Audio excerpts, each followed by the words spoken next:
Bonsoir à tous et bienvenue à ce nouveau numéro de Controverse, un numéro spécial. Moins d'une semaine après les déclarations du chanteur Idir sur l'autonomie de la Kabylie, nous avons voulu à Dzaïr relancer le débat autour de cette question, mais pas d'une manière qui pourrait prêter à confusion. Nous voulons juste ouvrir le débat et revenir sur un sujet que beaucoup considèrent aujourd'hui encore en Algérie comme tabou. Alors que certains évoquent ouvertement le concept d'autonomie, d'autres s'insurgent et préfèrent parler de fédéralisme ou même à l'échelle régionale de régionalisme. Alors, avec nous, pour parler de cette question, nos invités ce soir sont Mouloud Lounaoussi, vous êtes chercheur, membre fondateur du MCB, le mouvement culturel berbère. Avec nous également ce soir, Abdeslam Abdenour, vous êtes auteur, écrivain de langue tamazirt. Avec nous également sur le plateau ce soir, Abdelkrim Brzali, vous êtes journaliste, ancien directeur de la rédaction de La Tribune. Petite rétrospective maintenant de cette semaine et surtout sur les propos qui ont été tenus par le chanteur Idir, la Kabylie entre autonomie, indépendance, régionalisme, fédéralisme. Les détails avec Malek Ben Hassin. Le débat n'a jamais réussi à s'imposer dans notre pays. Dans une Algérie jeune, indépendante et dans quelles conditions, seulement depuis un demi-siècle, il était presque inconvenant d'admettre un débat et encore moins de l'organiser sur des idées considérées incompatibles avec le principe de l'unité nationale. Cette unité, sacralisée au point de devenir un dogme, en dehors duquel nul ne pouvait trouver le salut, a pourtant été exposée au cours de ces 5 décennies à des épreuves auxquelles rien ne l'a préparée. Souvenons-nous de la dissidence de la Wilaya 3 historique sous la direction du colonel Mohamed El Hajj, soutenu par Hussein Aït Ahmed et qui a trouvé sa solution dans le sillage de l'agression de l'armée royale marocaine en 1963. L'Union sacrée s'est à l'époque spontanément reconstituée.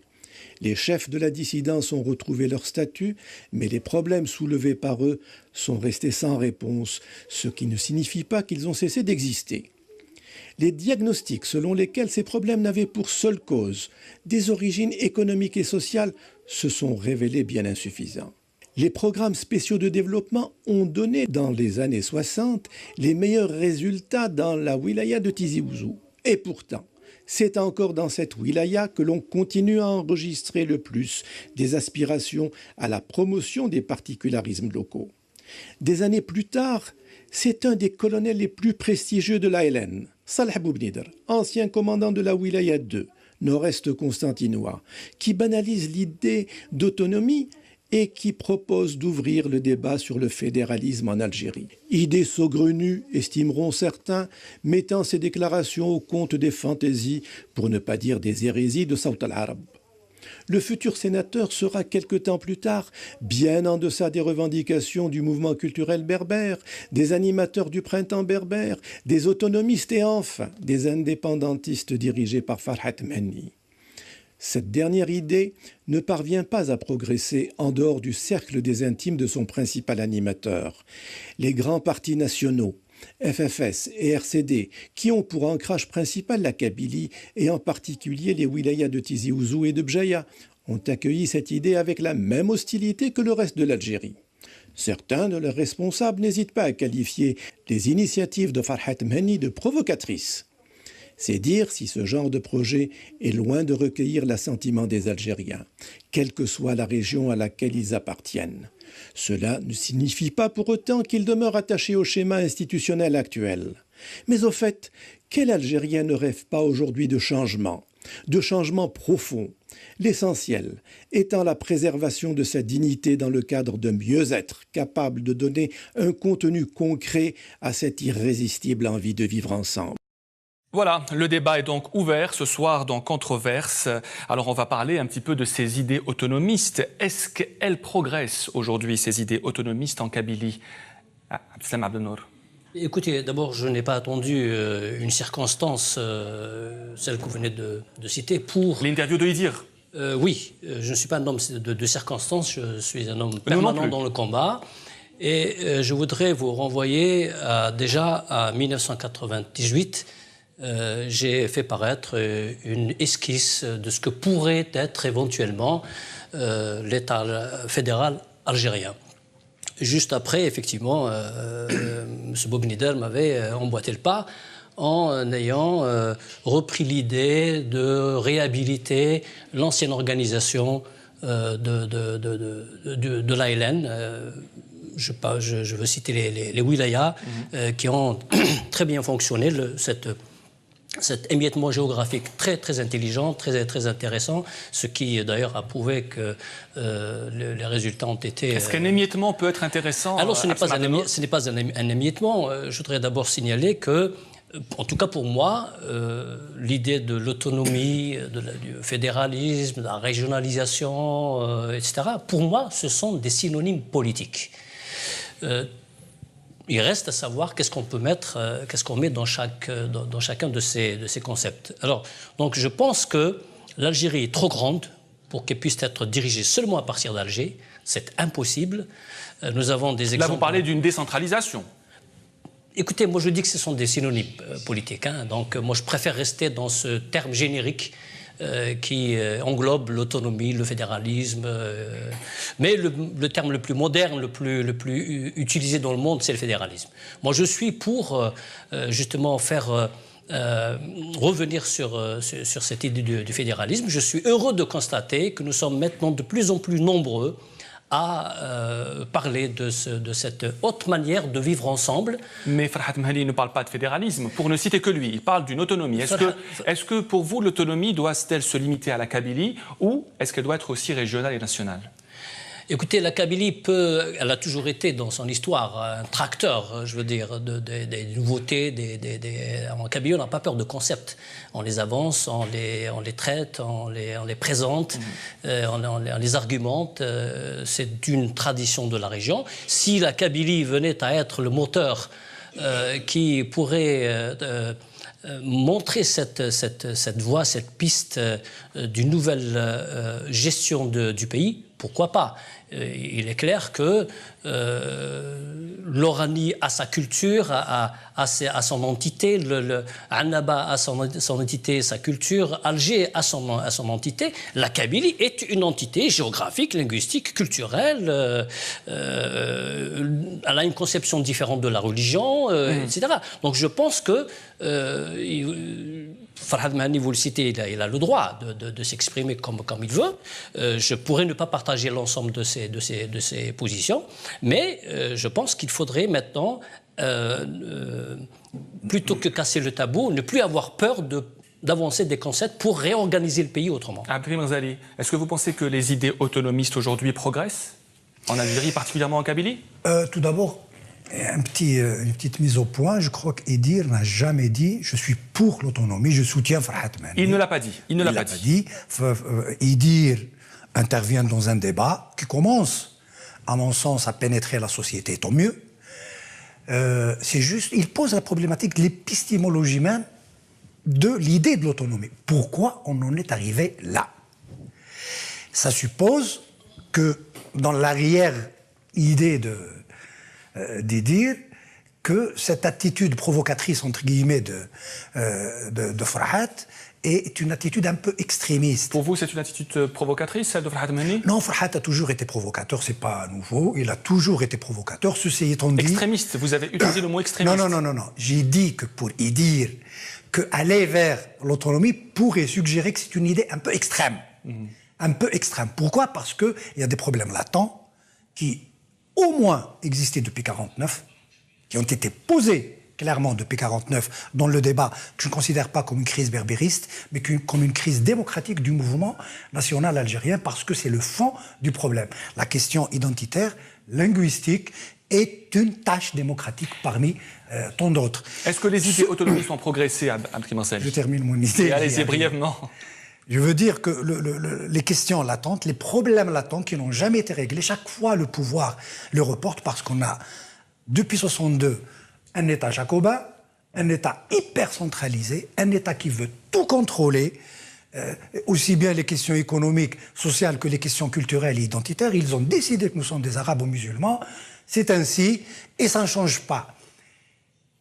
le refus, le rejet de revendications identitaires et linguistiques qui se sont posées publiquement depuis au moins 1980 ont abouti à cette attitude qui est la question de l'autonomie. La question de l'autonomie, oui, moi je crois que les Algériens sont en train de discuter en sourdine ou publiquement de la révision de la nature de l'État algérien. L'État se pose en ces termes. La régionalisation, le fédéralisme, l'autonomie sont autant de propositions qui nécessitent sérieusement d'être discutées. Ceci étant dit, la question du fédéralisme, pour moi, en ce qui me concerne, le fédéralisme a une histoire.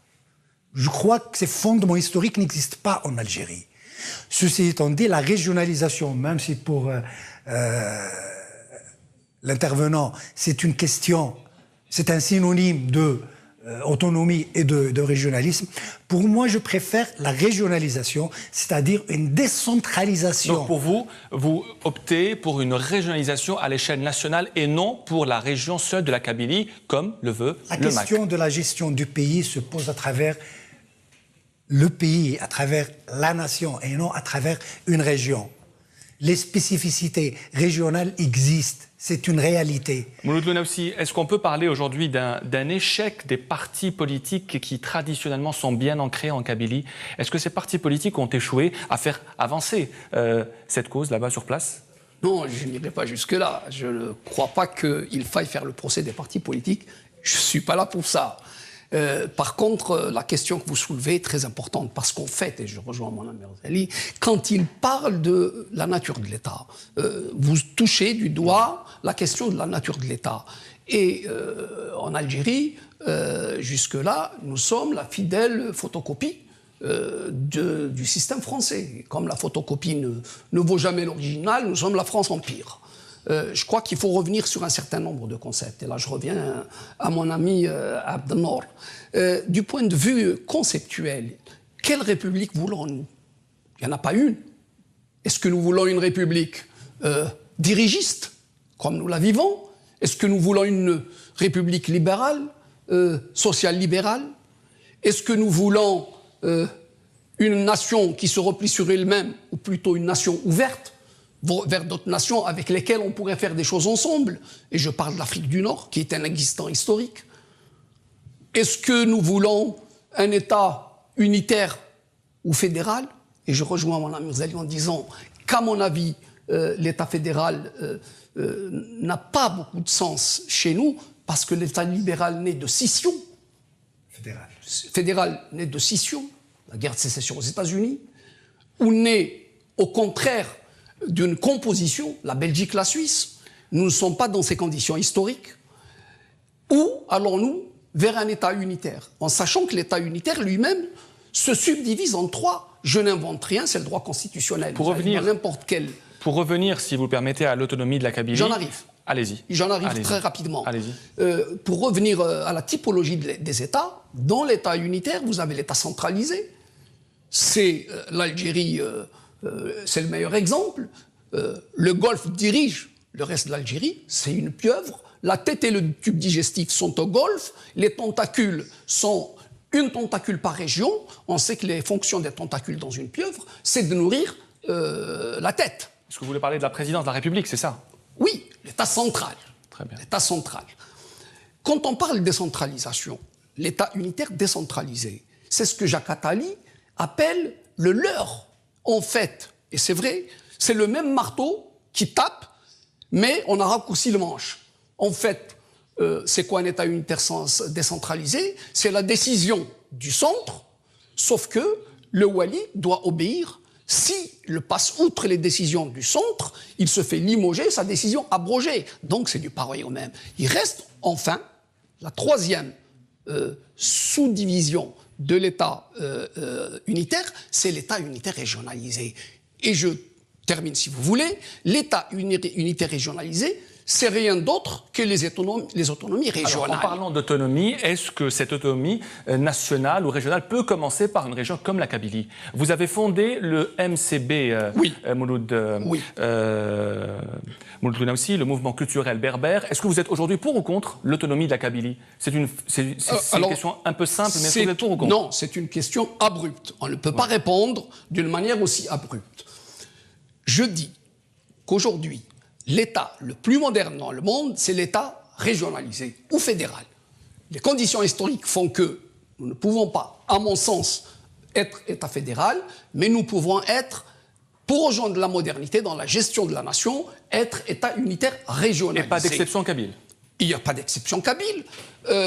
Si vous voulez bien, je continue juste une seconde. Brièvement. Je suis personnellement pour un État supranational plutôt que pour un État infranational. Et je suis un militant de l'Afrique du Nord, donc un État supranational, mais une Afrique du Nord des régions composées d'États infranationaux. Abdeslam Abdelnour, quand on parle d'autonomie, de régionalisme et de fédéralisme, y a-t-il, oui ou non, aujourd'hui, une exception en Kabyle? Je voudrais d'abord répondre à notre ami. Il m'est difficile de vous laisser dire que Farhat Mahani a toujours été un provocateur. Farhat Mahani a été un militant de la cause berbère, de la première heure. Et il a été un artiste qui a intellectualisé la chanson kabyle en l'ouvrant sur des discours politiques très bien poétisés. Maintenant, aujourd'hui... Mais si on a bien compris, vous vouliez dire, Abdelkrim Ghazali, que selon l'interprétation de Idir, que c'était Farhat Mahani qui pouvait avoir des idées provocatrices. Non. Vous pensez vraiment aujourd'hui que Mahani a des idées provocatrices? Non, ça m'étonnerait. Non, je crois que même si Abdelnour n'a pas compris ce que je veux dire. En tout cas, c'est ce que j'ai entendu. Pas provocateur dans le sens négatif. Vous avez dit qu'il a été un provocateur depuis tout le temps. Monsieur Ghazali dit que ce n'est pas dans le sens négatif. Allez-y. Ce n'est pas dans le sens péjoratif. Un fils de shahid, ne l'oubliez pas. Je le connais très bien. Et qui a fait un très bon travail. Maintenant, on peut ne pas être d'accord avec ses idées aujourd'hui, ça c'est autre chose. Non, la question n'est pas là. Je l'ai défendu dans un article. J'ai dit que Farhat Mahani a le droit de poser toute question qu'il considère importante dans son combat. Je ne nie pas le combat de Farhat Mahani. Je ne m'oppose pas à lui. Il a lancé une idée de débat. Elle est perçue comme telle. Elle est perçue comme une idée provocatrice. Farhat Mahani en tant que personne. Maintenant, je parle de la personne. Je ne parle pas de ses idées. Oui, c'est un provocateur. Il l'a toujours été. Même quand il était marxiste, il était provocateur. On était dans le même courant de gauche. Il adorait la provocation, il adorait la polémique. Et ce n'est pas péjoratif ce que je suis en train de dire. Je ne suis pas en train de diminuer de la valeur de Farhat. Que vous ayez évolué sur l'idée que vous avez de Farhat, tant mieux. Je voudrais d'abord rappeler les conditions dans lesquelles le concept d'autonomie a été avancé. Nous sommes en 2001. La Kabylie a vécu un martyre. Il y a aujourd'hui un passif humain très lourd. Il y a 126 morts, il y a 6 000 blessés. Parmi les 6 000 blessés, il y a 2500 blessés qui sont handicapés à vie. Invalides. Et face à cette attitude qui ne pouvait que ressembler à un acte de génocide, on ne pouvait pas ne pas répondre. Face à cette brutalité, face à cette situation inédite, violente, nous avons répondu par des actions politiques. Et c'est la raison pour laquelle, bien avant la création du mouvement pour l'autonomie de la Kabylie, nous avions d'abord créé le MKL, le mouvement de la Kabylie libre. Que voulez-vous dire par le mouvement de la Kabylie libre? Par une Kabylie libre, Abdeslam Abdelnour? Eh bien, il fallait absolument que le pouvoir arrête de semer la mort en Kabylie. Et donc, à cette action violente, nous avons réfléchi sur le nom à donner à ce mouvement, et nous avons appris par la suite que les différents tracts que nous avions publiés ont donné à réfléchir au pouvoir. Je vous rappelle qu'en plein Conseil des ministres, monsieur l'ancien responsable du FLN, Belkhadem, rapportait dans le journal Le Matin par un ministre comme lui, Boukrouh, en plein Conseil des ministres, avait proposé à ce qu'on bombarde la Kabylie. Vous imaginez qu'un homme politique de cette envergure... Qui a proposé de bombarder la Kabylie? Belkhadem. Abbas Belkhadia. Oui, je dispose encore des coupures de journaux et j'ai même tenté d'engager une procédure de dépôt de plainte au niveau de la Cour pénale internationale de Est-ce que M. Belkhadia l'époque. s'est prononcé sur cette question? Est-ce qu'il a confirmé avoir proposé cela? Comment? Est-ce que M. Belkhadia a confirmé ce que vous venez Il de n'a pas dire? démenti en tous les cas. Il n'a pas Ça a été rendu public dans la presse et il ne l'a pas démenti. Donc, l'historique est là. Face à cette situation, je dirais presque génocidaire, nous étions donc dans l'obligation de prendre nos responsabilités. Il y a eu une faillite politique en Kabylie. Et à partir de là, la société civile a répondu. Est-ce que quand vous dites, est-ce que le pouvoir vous a écouté? Le pouvoir avait eu plutôt peur de continuer dans sa lancée, parce qu'il ne s'attendait pas à une réplique politique de cette contenance. Alors donc, par la suite, on a pu se regrouper. Il y avait Farhat, Hamimet Bachir, Boumeddine, Malek Amrani. Nous avons cette réunion elle a été filmée. Nous nous sommes rencontrés. On a tous décidé de mettre nos semblants d'organisation de côté. Du côté de Farhat, il fallait qu'il se désiste du MCB Rassemblement National, si national il était réellement. Nous, on se désistait du mouvement pour l'autonomie de la Kabylie, plutôt le mouvement de la Kabylie libre, MKL, une sorte d'union, mais on n'avait pas donné de nom à cette rencontre. Cette union n'existe plus aujourd'hui? Si elle existe, nous avons fait le tour de la Kabylie, on a essayé d'émanciper le concept d'autonomie à travers des études, à travers un argumentaire qui allait carrément dans la proposition de projet de société, et c'est à Makouda, lors d'une conférence, qu'un émeutier a pris la parole pour dire et là, bon, maintenant, vous qui êtes du mouvement pour l'autonomie de la Kabylie, etc., mais je dis à Farhat, voilà le nom qu'on doit donner à notre mouvement, puisqu'il vient de la population directement. Et c'est comme ça qu'on a évolué. Donc pour vous, quand on parle d'autonomie à Abdeslam Abdenour, il y a une exception kabyle? Il y a un particularisme kabyle. Tout comme il y a un particularisme oranais, tout comme il y a un particularisme annabi. Vous savez, dans le subconscient du peuple. Mais en Oranie et à l'Est, on ne revendique pas l'autonomie à Abdeslam Abdenour. Écoutez, il faut arriver à ce que des régions particulières d'Algérie puissent prendre conscience de leur particularisme et l'assumer. N'oubliez pas que dans le génie populaire, comment nous indiquons la région d'Oran, on dit Oran. Annaba, on dit Annaba. Constantine, on dit Constantine. Mais comment le peuple algérien épelle la Kabylie, montre la Kabylie? Ils disent Bled Qbaïl. Vous imaginez qu'il y a déjà... Qu'est-ce que ça signifie, ça, il faut réfléchir. Parce que la Kabylie est autonome d'une manière tout à fait naturelle. C'est dans le subconscient. Est-ce qu'aujourd'hui vous soutenez encore les idées de Farhat Mehni? Est-ce que vous soutenez les idées de Farhat Mehni? Je soutiens l'idée de l'autonomie de la Kabylie. Je ne pourrait pas être d'accord avec le fractionnement du pays, dans le sens où de créer un État, etc. La population de Kabyle est massivement présente dans toutes les wilayas d'Algérie. Est-ce que cette autonomie, pour vous, peut aller vers le fractionnement du pays? Non, on ne peut pas aller vers le fractionnement du pays. Moi, je suis contre le fractionnement du pays. Mais je dis qu'il y a une autre manière de vivre ensemble, avec la cerise sur le gâteau, avec moins de conflits. C'est ça qui est important. Est-ce que l'autonomie peut, comme dit Abdeslam Abdenour, mener à moins de conflits aujourd'hui? Est-ce que c'est une option envisageable? Si le mot autonomie est placé au pluriel, je dis oui. Vous êtes pour l'autonomie au pluriel? Au pluriel. Vous êtes pour l'autonomie? Au pluriel, bien sûr. Au pluriel, mais surtout au singulier. Mais il faut une loi cadre au sein de la Constitution. Qu'est-ce que vous pensez? À ce moment, il n'y a pas de malentendu à ce niveau. Je voudrais juste rebondir sur la question Farhat. Je pense que la subversion fait avancer l'histoire. C'est comme donc ça que les choses avancent. Vous allez plus loin que Abdelkrim Ghzali. La subversion fait avancer l'histoire et je ne jetterai pas la pierre à Farhat, même si je ne partage pas toutes ses idées. Que les choses soient claires. Et je crois que Ghzali n'a pas jeté la pierre à Farhat non plus. Pas du tout, non. Même si mon ami Abdenour l'a un peu taclé. Je crois que c'est très amical ce qu'il a fait. Sinon, pour le reste, sinon, je dis que l'idée n'est pas une idée spécifiquement kabyle. Moi, je sais que j'ai des amis oranais qui, on ne parle pas d'autonomie en Oranie quand même, monsieur. En 1995-96, à Paris, un groupe d'Oranais, et pas les plus méconnus, voulaient aller vers un État fédéral en Algérie. Avec une particularité oranaise? Avec un fédéralisme algérien, en subdivisant géographiquement le pays, où la région oranaise avait du sens, était physiquement tracée sur la carte. Bon, l'idée n'a pas bien avancé, et les choses, et tout est mort dans l'œuf. Je reviens maintenant aux histoires d'autonomie. Moi, je trouve qu'effectivement, l'État unitaire régionalisé, ce sont des autonomies régionales. Pourquoi ces autonomies régionales? D'abord, c'est une démocratie de proximité. C'est une gestion de proximité.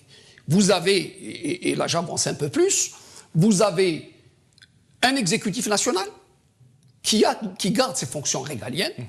C'est les affaires étrangères, c'est la défense nationale, c'est le trésor public. Et vous avez un transfert des compétences vers toutes les régions qui restent à définir et qui seraient des régions naturelles, pas des régions administratives comme le système français. Et une région naturelle, elle est délimitée par un certain nombre de frontières qui peuvent être linguistiques, culturelles, géographiques, économiques. Voilà ce qu'on appelle les autonomies régionales. J'ai encore un peu de temps. On passe à Abdelkader Mrzali d'abord pour parler d'autonomie. On connaît un peu votre position. On a écouté l'avis de M. Abdeslam Abdelnour. Est-ce que vous êtes pour une autonomie généralisée, comme le dit M. Younnaoussi, en Oranie, à Annaba, etc. Ou est-ce que vous pensez que cette idée peut commencer d'abord en Kabylie pour être étendue aux autres régions du pays? Non, si le mot régionalisme... Il y a aussi l'exemple marocain. On pourra en parler. Si le terme, le concept régionalisation est un euphémisme, je suis d'accord avec Abdelnour, du mot, du concept autonomie, oui, je suis pour toute l'autonomie de toutes les régions d'Algérie. D'ailleurs, pourquoi on parle de région d'Algérie? S'il n'y a pas de région, pourquoi on parle de région? Donc les régions, elles existent, elles sont historiques, elles sont là. Une. Deux, je suis contre et je suis pour qu'on abatte l'État jacobin. Je pèse mes mots. Je suis pour qu'on abatte l'État jacobin. De quelle manière on peut l'abattre? Par la régionalisation, par l'autonomie de toutes les régions d'Algérie, par plus de démocratie de proximité. C'est un État fédéral. Il est inconcevable qu'un wali parachuté, et je pèse encore mes mots, nommé, parachuté, gère une région qu'il ne connaît pas. Pourquoi on ne parachute pas un maire alors, dans ce cas? Pourquoi on ne parachute pas le conseil de wilaya, la PW? Pourquoi? Est-ce que la PW a un pouvoir? Est-ce que le pouvoir du wali est supérieur au pouvoir de la PW? Ce sont là les véritables questions. Je suis pour un conseil régional élu. Je suis pour un gouverneur, à la tête gouverneur, on l'appelle comme on veut, ça importe peu. C'est-à-dire un leader de la région élu par le peuple ou lead la région, mais est-ce qu'il le fils de la région qui gère la région avec un programme de développement économique, social, culturel, infrastructurel, en fonction des besoins et des spécificités économiques de la région, afin que, comme il l'a dit, la démocratie de proximité permette au génie régional d'apparaître, d'exploser et de s'exprimer. Est-ce que cette régionalisation, Abdelkader Mrzali, peut mener au fractionnement, au démembrement de l'État ou de la République? Absolument pas, absolument pas. Est-ce que l'Algérie est prête? Est-ce que l'Algérie est prête pour cela? Écoute, l'Algérie a été fractionnée mille et une fois. En 62, il y a une menace de fractionnement à travers la guerre des wilayas. Ne parlons pas des années de la décennie 90 qui a connu une menace réelle sur l'effondrement de l'État-nation que l'Algérie avait. Écoutez, l'unité nationale, elle n'est pas dans la puissance de l'armée. Elle n'est pas dans un État centralisé. Elle est dans la liberté de choix des citoyens. L'unité ne peut être qu'un choix libre des citoyens. On ne l'impose pas, l'unité. On peut l'imposer pendant une décennie, 2, 3, 4, mais il arrivera un jour, ça explosera. Donc, ce qui risque de fractionner le pays, c'est ce centralisme étouffant, castrant. Est-ce que les autorités ont une oreille attentive pour tous ceux qui appellent à cette régionalisation, Abdelkader Mrzali? Aujourd'hui? Oui. Non, j'en doute, c'est un tabou. C'est encore un tabou au sein du pouvoir aujourd'hui? Oui, c'est encore un tabou. La preuve, on est dans un débat sur la révision de la Constitution. Personne n'ira à cette décentralisation. Je parle de décentralisation. Je ne parle pas de quelle décentralisation il s'agit. Uniquement la décentralisation. Ça veut dire déléguer des pouvoirs au moins à des wilayas. On n'y pense même pas. Écoutez, des problèmes se sont exprimés dans le sud de l'Algérie. L'État a eu peur, le pouvoir a eu peur. D'autant plus que la question du Mali, du fractionnement du Mali, était d'actualité. On s'est dit, qu'est-ce qui se passe? Est-ce que c'est la contagion? Du jour au lendemain, le Premier ministre, tous les ministres se rendent au sud. Pourquoi? Est-ce que le Wali ne connaissait pas les problèmes du sud, enfin de toutes les wilayas du sud, qui sont les mêmes que les problèmes des hauts plateaux et du nord, hein, qui sont les mêmes, sauf qu'à la différence qu'au sud, en général, on a des gens dociles, qui sont là. Les richesses du pays viennent du sud, et le sud est la région la plus sous-développée et défavorisée de l'Algérie. C'est pas normal. Pourquoi? Parce que le Wali n'a aucun pouvoir, quand bien même ce Wali est compétent. Il n'a aucun pouvoir pour décider. Il a fallu que ce soit une décision centrale. C'est pas normal. C'est pas normal. Merci, Abdelkrim Roussali. On passe à présent à la deuxième partie de Controverse.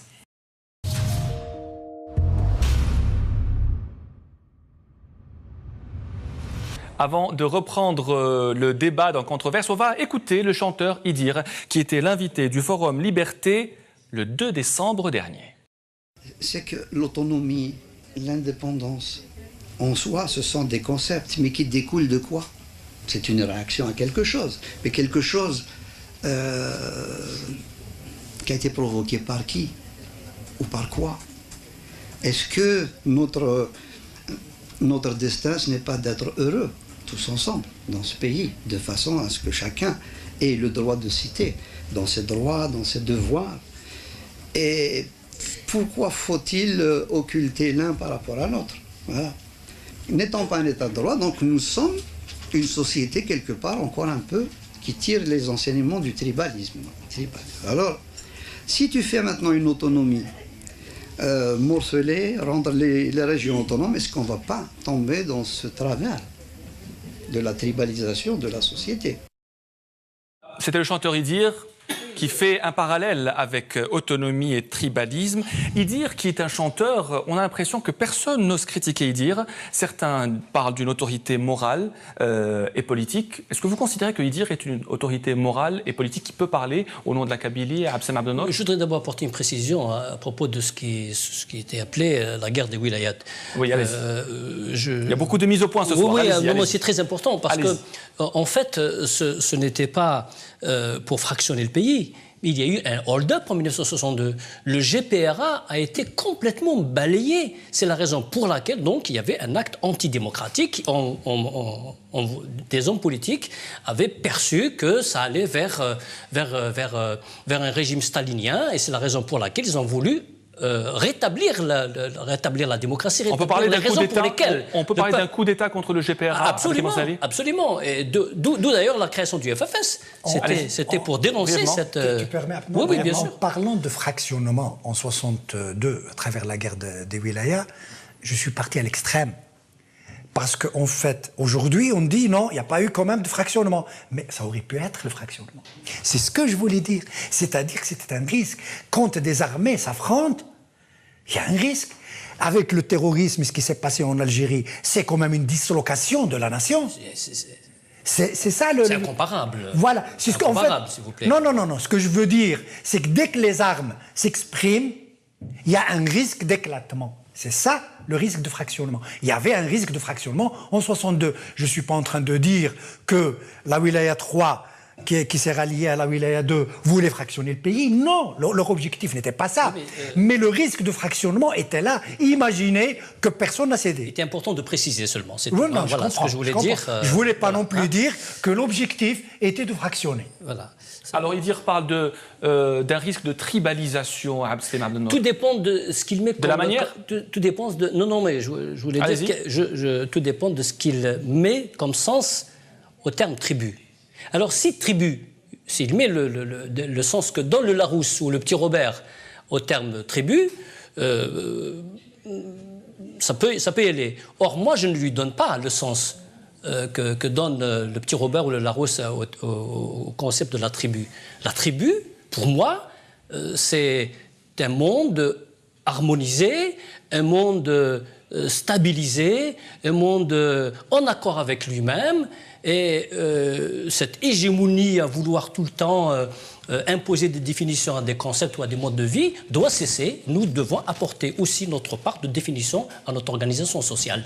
Et pour sujet d'exemple, la tribu kabyle est une tribu harmonieusement organisée. Elle est déjà autonome, naturellement, la Kabylie. De quelle manière est-elle autonome ? Sur les 2834 villages qui existent, je regroupe Bouira, Vgaïeuf et Tizi Ouzou, parce qu'encore on a brouté sur le terrain de la kabylophonie, du côté de Boumerdès, de Sétif, de Bojbouaralij, de Djigel. La vie s'organise convenablement. L'État n'a aucun droit de regard, ni aucun pouvoir dans la gestion des villages de Kabylie. Et les autorités locales acceptent cette fait. La Kabylie s'est développée, économiquement, elle s'est développée toute seule. Je vous cite seulement le cadre bâti. Sur l'ensemble du cadre bâti que vous pouvez constater en Kabylie, 95% est le produit de l'individu et non de l'État. Alors, en fait, finalement, c'est la région qui contribue le plus et le mieux au budget de l'État, puisqu'elle fait faire des économies extrêmement importantes en la matière. Maintenant, ce qu'il y a lieu de remettre en cause également, c'est le code communal et le code de wilaya. Vous imaginez des dossiers d'investissement sont encore dans les tiroirs parce qu'il faut avoir l'accord des structures centrales qui sont à Alger. Pour un prêt bancaire vraiment minime, il faut absolument obtenir un accord de la direction générale d'une banque qu'on sollicite. C'est tout ça qu'il faut revoir. Le maire n'a pas le droit, la possibilité de délibérer. Il y a des délibérations qui se font, c'est vrai, mais elles doivent passer d'abord par le filtre de la daïra, ensuite le filtre de la wilaya. C'est tout cela qu'il faut casser. Est-ce que la Kabylie s'est rétablie aujourd'hui ? Est-ce qu'elle s'est remise des événements de 2001 ? Écoutez, le traumatisme demeure encore. Les mémoires restent encore vives. Mais la Kabylie s'est avancée. Avec l'ensemble du pays. Est-ce qu'elle avance seule ou est-ce qu'elle veut avancer ? Pour le moment, elle avance seule. Malheureusement, elle avance seule. De quelle manière avancer seule ? Elle avance seule parce qu'il y a des restrictions budgétaires. Il y a énormément de... Est-ce que vous pensez qu'il y a des restrictions budgétaires qui ne touchent que la Kabylie ? Oui, absolument. Absolument. De quelle manière ? Écoutez, vous n'avez qu'à voir l'image industrielle de la Kabylie, qui est des plus désolantes. Parce que, justement, pour punir la Kabylie qui a engagé les événements de 1980, on lui a retiré, à l'époque, la plupart des projets sectoriels qui avaient été déjà engagés. Maud Lounaoussi, est-ce que la Kabylie est punie aujourd'hui ? Est-ce qu'elle est mise sur le banc ? À mon avis, oui. En matière d'investissement, en matière de... Oui, objectivement, oui. Je crois qu'elle est laissée dans l'abandon total, y compris dans les faits divers. Malgré la dernière visite à Tizi Ouzou du Premier ministre ? Malgré cela, c'est tous les jours que les choses se constatent. Vous allez vous plaindre. Aujourd'hui, dans un commissariat, il n'est pas inhabituel qu'on vous dise « allez vous plaindre chez les droits de l'homme ». Ça, c'est quelque chose que vit la population tous les jours. Aujourd'hui encore, il y a dans un certain nombre de tribunaux, face à une vieille dame qui ne sait pas s'exprimer autrement que dans le kabyle, qu'on lui dise « tkellemi bil-lugha al-wataniya » ou « l'askuti ». Ça, c'est la quotidienneté. Ce sont des cas isolés ou est-ce que ce sont des cas assez répandus ? Ce sont... Quotidiens. Voilà. Il y a du zèle. De la part de gens parachutés. Pardon ? Oui, de la bien part sûr. de gens parachutés. Non, en parlant de justice, parce que c'est le cas le plus, parce que l'unité nationale, quand on parle d'unité nationale, s'il n'y a pas de justice, il n'y a pas d'unité nationale. Alors, ça commence par la justice, tout d'abord. Avant la reconnaissance de Tamazight comme langue nationale ou comme langue officielle. Vous êtes pour que Tamazight devienne langue officielle ? C'est une revendication. Moi, j'ai Légitime. milité. Est-ce que vous êtes pour? Moi, j'ai milité pour ça en 80. Oui ou non? Est-ce que vous êtes pour ou non? Alors, non, je suis un militant du MCP. Ben, dites-le. Est-ce que Donc, vous êtes pour l'officialisation de la mais bien langue sûr que je berbère ou suis pas? pour. Dites-le comme cela. Qu'est-ce que ça pourrait C'est changer, très bien. selon vous, Abdelkrim Menzali, que Tamazir devienne langue officielle? Ah, il faut du temps. Il faut du temps pour que ça change quelque chose, parce que Tamazight, en tant que langue nationale, je ne l'ai jamais revendiqué, parce que le Tamazight est une langue nationale de fait. De fait, ma mère... Langue ancestrale. Ma mère parle chaoui, mon père parle chaoui, ma famille parle chaoui. Nous sommes des Amazirs. De fait, le Tamazight est pratiqué. Donc c'est une langue nationale. C'est comme l'arabe algérien, qui est une langue nationale de fait. Maintenant reste l'acte politique. L'acte politique, c'est son officialisation. Maintenant, après l'officialisation de Tamazight, qui interviendra tôt ou tard, ça c'est évident, pour la mise en œuvre de la nature officielle ou du statut officiel de Tamazight, il faut du temps parce que ça nécessite beaucoup d'interventions. Il faudra du temps pour que Tamazir devienne langue officielle, selon vous? Non, j'ai pas dit ça. Non. D'abord, mise en œuvre. Oui. Encore une fois, moi, j'aime bien revenir au concept. Allez-y. Le statut de langue nationale, nous l'avons depuis qu'elle est constitutionnellement. Non, depuis que c'est constitutionnellement admis. Si on était dans un vernaculaire. Pour qu'une langue soit nationale véritablement, il faut que ça soit reconnu par les institutions du pays. Il n'y a pas de langue nationale de fait. Je suis désolé de te contredire. Non, mais c'est politique ce que je dis. C'est très politique, je suis d'accord. C'est politique ce que je dis. Ensuite, le statut de langue officielle. Oui, je suis favorable et je suis un militant, un grand défenseur de l'officialité de la langue Tamazir. Mieux encore, même lorsque cette langue, parce que ça viendra, lorsque cette langue sera officielle, il faudrait appliquer un coefficient de réparation historique. C'est-à-dire, comme je dis souvent, chaque fois qu'on donnera 2 sous à la langue arabe, il faut en donner 20 à la langue tamazir pour qu'elle puisse récupérer le retard. Je donne un petit exemple. Nous étions élèves de Mouloud Mamri en 68 à la fac des lettres, fac centrale.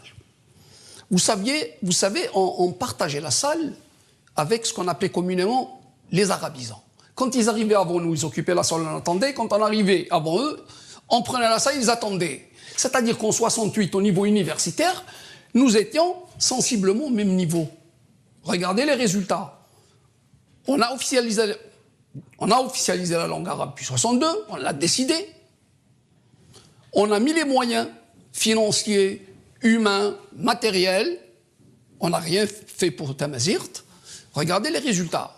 On est en train de tourner en rond. Ils occupent les plus grandes chaires de l'université algérienne. C'est pour ça que je parle de coefficient de réparation historique.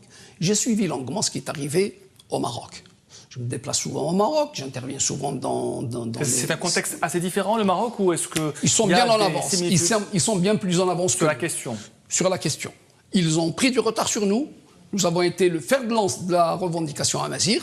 Ils nous dépassent de très loin aujourd'hui. L'IRCAM est une véritable institution. Contrairement à HCA qui occupe un F3 ou un F4 dans un 4e étage d'un immeuble à Alger. Ils ont des chercheurs payés par l'État. Le HCA n'a rien d'autre que quelques fonctionnaires salariés, etc. Ça n'a absolument rien à voir. Et puis j'ajoute une chose, et même lorsqu'une langue est langue officielle, s'il n'y a pas de mise en œuvre, ça reste très symbolique. Alors justement... On va conclure avec vous. Alors justement... Oui, je ne vous pose pas la question sur la langue officielle. Non, Mouloud a très bien répondu là-dessus. Sauf que je ne suis pas d'accord qu'on dise qu'au Maroc, ça marche très bien par rapport à l'Algérie. Je tiens à te rappeler, mon ami Mouloud aussi, qu'à l'heure où je te parle, il y a 64 militants de la cause amazigh qui sont détenus dans les geôles marocaines. Combien en Algérie? On n'en a aucun. On n'en a aucun. D'une part. D'autre part, l'enseignement de la langue berbère au Maroc n'est pas officiel. Il est assuré par des associations culturelles et à mi-temps, bénévolement, le soir, les week-ends, etc. Maintenant, il est vrai que la constitution marocaine a inscrit la langue berbère comme étant une langue officielle. Mais ils viennent de le dire, à quoi sert de faire une déclaration pareille s'il n'y a pas de prolongement sur le terrain? Quant à l'IRCAM, c'est une institution effectivement scientifique au départ, mais qui est déjà prisonnière dans son outil de transcription directement. Déjà à ce niveau-là, à l'IRCAM, on a exclu la transcription du berbère en caractère universel, on a exclu la transcription du berbère en caractère arabe et on a gardé l'option du tifinagh, qui est un vieil alphabet qui ne peut plus répondre aux besoins modernes, actuels de la langue berbère, c'est-à-dire pour son évolution, son développement, sa consolidation, etc. Donc, je pense que ce n'est que de la poudre aux yeux qui a été engagée là-dessus. Quant à la nationalité de la langue berbère, moi je voudrais paraphraser Mouloud Mamri qui a dit « L'algérianité de la langue berbère va sans dire, mais au vu de ce qui l'entoure comme préjugé, il vaut mieux aller en le disant ».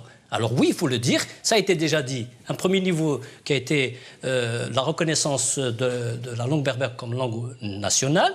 Il est tout porte à croire, en tous les cas, à lire les déclarations des hommes politiques actuels, y compris du sérail de la présidence, tout porte à croire que la prochaine révision constitutionnelle de la Constitution, le statut de la langue berbère lui sera accordé. Merci, Abdeslam Abdenour. On aura terminé avec cette belle phrase de Mouloud Mamri. Merci à vous d'avoir été nos invités. Merci à vous, Mouloud Lounaoussi. Vous êtes chercheur, auteur, vous êtes membre fondateur du mouvement culturel berbère. Merci à vous, Abdeslam Abdenour. Vous êtes également auteur d'Expression Amazigh. Merci également à vous, Abdelkrim Rzali. Vous êtes ancien directeur de La Tribune. Vous êtes journaliste. Merci à vous de nous avoir suivis pour ce débat et pour ce numéro spécial de Controverse. On se retrouve très bientôt.